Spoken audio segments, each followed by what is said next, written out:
malaman yung pangalan ng isang prosecutor doon yung Kamerkana na itim? Yes. Sure. Si Attorney Vitaliano Aguirre II. I understand he's a private prosecutor. Yes, sir. May be recognized, Please. Mr. President? Yes, please.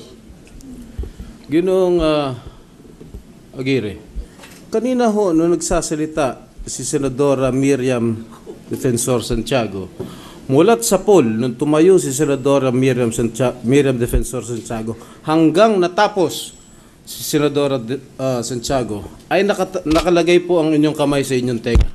At para bagang ayaw niyo siyang pakinggan. Totoo po Yan yun. po ay isang kabastusan dito po sa isang miyembro ng hukom na ito.